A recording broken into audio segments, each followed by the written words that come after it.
Hello all, welcome to ఇన్ఫోటాక్స్. James Anderson international cricket నుంచి retirement అయ్యాడు. ఇవాళ వెస్టిండీస్తో జరిగిన మ్యాచ్తో తను ఇంటర్నేషనల్ క్రికెట్ నుంచి రిటైర్ అయ్యాడు. ఇంటర్నేషనల్ క్రికెట్ నుంచి పూర్తిగా రిటైర్ అయ్యాడని చెప్పాలి. ఎందుకంటే తను వన్డేలు T20 నుంచి ఎప్పుడో రిటైర్ అయిపోయాడు. T20లో అయితే 2009 ఆ టైం తర్వాత మరి తను ఎప్పుడు ఆడలేదు T20s. అండ్ వన్డేలో అయితే 2015 తర్వాత మరి ఎప్పుడు ఆడలేదు. రిటైర్మెంట్ ప్రకటించి ఇకను కేవలం టెస్ట్ క్రికెట్ మీద నేను దృష్టి సాధిస్తాను అని చెప్పాడు. 2015లో వాళ్ళు ఎప్పుడైతే చాలా దారుణంగా వన్డే వరల్డ్ కప్ నుంచి నిష్క్రమించారో అప్పటి నుంచి అయితే మరి నేను ఓన్లీ టెస్ట్ మ్యాచెస్ మీద కాన్సన్ట్రేట్ చేస్తాను, ముఖ్యంగా యాసిస్ మీద కాన్సన్ట్రేట్ చేయాలనుకుంటున్నాను అని తను చెప్పాడు. అప్పటి నుంచి దానికి కట్టుబడి ఉన్నాడు. అప్పటి నుంచి 2015 నుంచి 2024 9 సంవత్సరాలు నిర్విరామంగా టెస్ట్ క్రికెట్లే ఆడడం జరిగింది.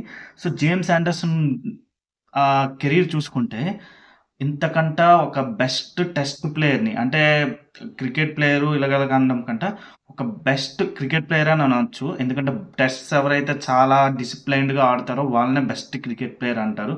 సో ఇలాంటి ఒక బెస్ట్ టెస్ట్ క్రికెట్ ప్లేయర్ని మళ్ళీ మనం చూడగలమా అంటే అది అసాధ్యమనే చెప్పాలి. ఎందుకు అంటే తను వచ్చిందేది 1970s 80s 90s ఆ పీరియడ్లో కాదు.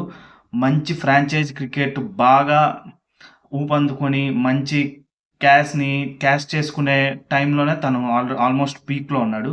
బట్ వాటన్నిటిని పక్కన పెట్టి ఓన్లీ టెస్ట్ క్రికెట్కే తను అంకితం అన్నట్టుగా ఆడాడు. సో జేమ్స్ ఆండర్సన్ కెరీర్ తీసుకుంటే 2003లో అరంగేట్రం చేశాడు. అప్పటి నుంచి 2024 వరకు టెస్టులు, వన్డేలు, T20లు పక్కన పెడితే వన్డేలు టెస్టులు కలుపుకుంటే ఆల్మోస్ట్ వన్డేల్లో 269 వికెట్స్ అండ్ టెస్టులో 704 వికెట్స్ ఉన్నాయి. 188 టెస్ట్ మ్యాచెస్ ఆడాడు.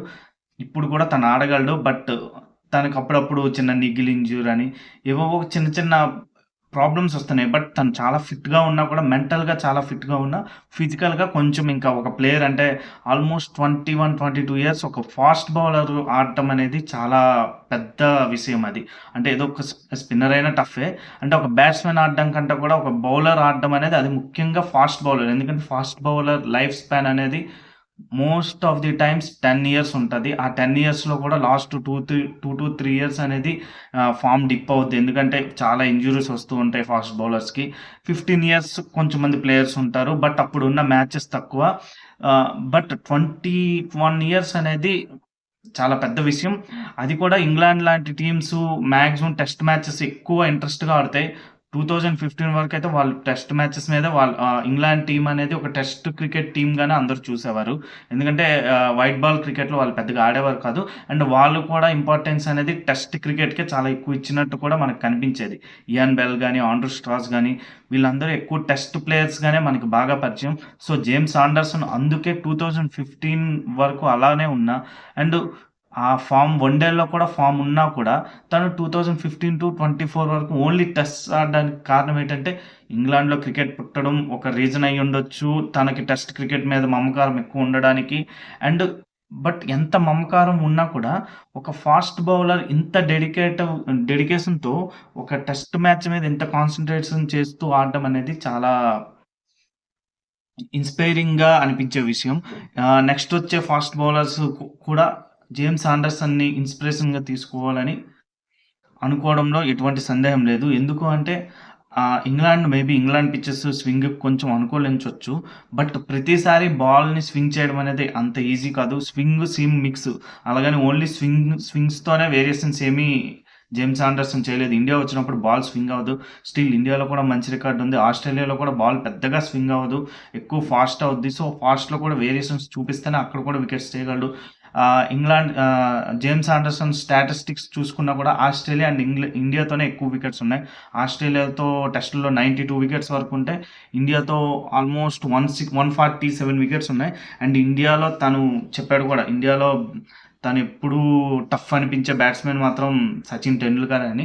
ఎందుకంటే సచిన్ టెండూల్కర్ చాలామంది బౌలర్స్కి టఫ్ బ్యాట్స్మెన్గానే కనిపిస్తాడు. సో, 'సచిన్ టెండూల్కర్' కోసమైతే చాలా ప్రణాళికలే తను సిద్ధం చేసుకుంటాడు అని చెప్పడం కూడా జరిగింది. నిన్న ప్రీ రిటైర్మెంట్ ప్రెస్ కాన్ఫరెన్స్‌లో ఎందులోనో. అండ్ 'సచిన్ టెండూల్కర్' మీద కూడా సక్సెస్ కూడా అయ్యాడు. ఎందుకంటే ఇంగ్లాండ్‌లో 'సచిన్ టెండూల్కర్‌కి' పెద్ద అంత బాగా రికార్డ్ అయితే లేదు. ద్రావిడ్ లాంటి వాళ్ళు 'ఆండర్సన్' మీద కొంచెం సక్సెస్ అయినా ఓవరాల్‌గా ప్రపంచ క్రికెట్‌లో ఎటువంటి బ్యాట్స్‌మెన్ అయినా జేమ్స్ ఆండర్సన్ ఇబ్బంది పెట్టగలడు. బట్ జేమ్స్ ఆండర్సన్ ఇప్పుడు 704 వికెట్లు తీశాడు. 704 వికెట్లు అంటే ఆల్మోస్ట్ ఫాస్ట్ బౌలర్స్‌లో హైయెస్ట్ వికెట్స్ అండ్ నంబర్ 3 ఓవరాల్‌గా ఆల్ టైమ్ చూసుకుంటే Muttiah Muralitharan and Shane Warne, James Anderson వీళ్ళు ముగ్గురు టాప్ 3లో ఉన్నారు. సో, ఫాస్ట్ బౌలర్స్ కోటాలో తీసుకుంటే జేమ్స్ ఆండర్సన్ బెస్ట్ బౌలరా అంటే గ్లెన్ మెగ్రత్ డెఫినెట్‌గా గ్లాన్ మెగ్రత్ గానీ, కౌంట్రీ వాల్స్ గానీ, ఆంబ్రోస్ గానీ, వసీం అక్రమ్ గానీ ఇలా చాలామందొస్తారు. ఆండర్సన్ వీళ్ళందరికంటే గొప్ప బౌలర్ అంటే డెఫినెట్‌గా ఈ జనరేషన్‌కైతే ఆండర్సన్ బెస్ట్ బౌలర్ అయ్యుండొచ్చు. స్టెయిన్ వీళ్ళందరూ ఉన్నా కూడా. బట్ ఆండర్సన్‌ని ఒక గొప్ప బౌలర్ అనే కంటే ఒక గొప్ప క్యారెక్టర్ ఉన్న బౌలర్ అని మనం చెప్పొచ్చు. ఎందుకంటే 21 ఇయర్స్‌గా ఒక బౌలరు ఇంత డిసిప్లైన్‌తో ఉండడం అనేది, ఇంత ఫిట్‌నెస్‌తో ఉండడం, ముఖ్యంగా ఫాస్ట్ బౌలర్. సో, ఇంత ఫిట్‌నెస్‌తో ఉన్నాడు అంటే మాత్రం తప్పకుండా అతను మేటి బౌలర్ అనడానికి ఎటువంటి సందేహం మనం పడక్కర్లేదు. అతను చాలా గొప్ప bowler and legend of the game అని అనొచ్చు మనం. అంటే ఇవాళ తను రిటైర్మెంట్ మ్యాచ్ మనం ఒకసారి చూసుంటే ఆల్మోస్ట్ టీయర్స్ వస్తుంటాయి ప్రతి బాల్‌కి. ఎందుకంటే తనేసే ప్రతి బాల్ కూడా ఈ 21 ఇయర్స్ అంటే తన నేషన్‌ని ఎలా సర్వ్ చేశాడు, క్రికెట్‌ని ఎలా తను ఆరాధించాడనేది ప్రతి బాల్‌లో మనకు కనిపిస్తుంది. అండ్ ఇంగ్లాండ్ ఆడియన్స్ చాలా టిపికల్ ఆడియన్స్. బట్ ఇలాంటి సందర్భాల్లో వాళ్ళకంటే బెస్ట్ ఆడియన్స్ కూడా ఉండరు. ఎందుకంటే వాళ్ళ అప్రిసియేషన్ కూడా అలానే ఉంటది. వాళ్ళు ఎవరినైనా డిగ్రేడ్ చేసినా అలానే ఉంటది. బట్ ఈరోజు మాత్రం ఆండర్సన్‌కి వాళ్ళిచ్చిన ఒక సెండ్ ఆఫ్ అనేది చాలా అద్భుతమనే చెప్పాలి. Not only England audience, world wide cricket lovers అందరూ కూడా ఆ మ్యాచ్‌ని చూసారు. ఎవరికైతే లైవ్ అవైలబుల్‌లో ఉందో అందరూ చూసారు. నేను లైవ్ చూడలేదు గానీ యూట్యూబ్‌లో తర్వాత వీడియో చూసాను. తర్వాత లైవ్ బ్యాక్‌కెళ్ళి చూసాను. సో, ప్రతి బాల్ కూడా ఒక ఎమోషనల్ జర్నీని గుర్తు చేసింది. అండ్ కొత్తగా డెబ్యూటెంట్ ప్లేయర్, తన పేరు అంతగా పలకడం ఇంకా రావట్లేదు ఫస్ట్ మ్యాచ్ కాబట్టి. సో, తను కూడా ఇంచుమించు జేమ్స్ ఆండర్సన్‌కి "నువ్వు వికెట్స్ తీ బాస్, నిన్ను చూసే నేను టీమ్‌లోకొచ్చాను" అన్నట్టు ఒక రెస్పెక్ట్ ఇవ్వడం కూడా కనిపించింది. అంటే జేమ్స్ ఆండర్సన్ నువ్వు కొంచెం వికెట్స్ తీయడానికి ట్రై చెయి అన్నట్టు. ఎందుకంటే చాలా ఫామ్‌లో ఉన్నాడు డెబ్యూటెంట్ బౌలర్. ఆల్మోస్ట్ 12 వికెట్స్ తీసి man of the match award కూడా వచ్చింది.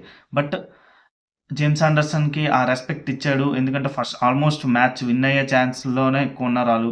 ఎందుకంటే వెస్ట్ ఇండీస్ ఇన్నింగ్స్‌తో లాస్ అయింది. సో, మ్యాచ్‌ని. సో, జేమ్స్ ఆండర్సన్‌కి ఆ ఛాన్స్ ఇచ్చాడు ఒక యంగ్ బౌలర్ కూడాను. బట్ ఓవరాల్‌గా జేమ్స్ ఆండర్సన్ కెరియర్ అయితే ఇవాల్టితో ముగిసింది. 704 వికెట్సు, 293 వికెట్సు, ఇవన్నీ వికెట్స్‌ని పక్కన పెడితే 21 ఇయర్స్ ఒక డెడికేటివ్‌గా ఒక బౌలర్ అనేది పర్ఫార్మెన్స్ కాన్స్టెంట్‌గా ఇవ్వడం అనేది చాలా పెద్ద విషయం. సో, నెక్స్ట్ వచ్చే ఫాస్ట్ బౌలర్స్ గానీ, ఇప్పుడున్న ఫాస్ట్ బౌలర్స్ గానీ ఆ డిసిప్లిన్ ఎలా అడాప్ట్ చేసుకోవాలనేది జేమ్స్ ఆండర్సన్‌ని చూసి నేర్చుకోవాలి. So, James Anderson hats off. Thank you. Bye.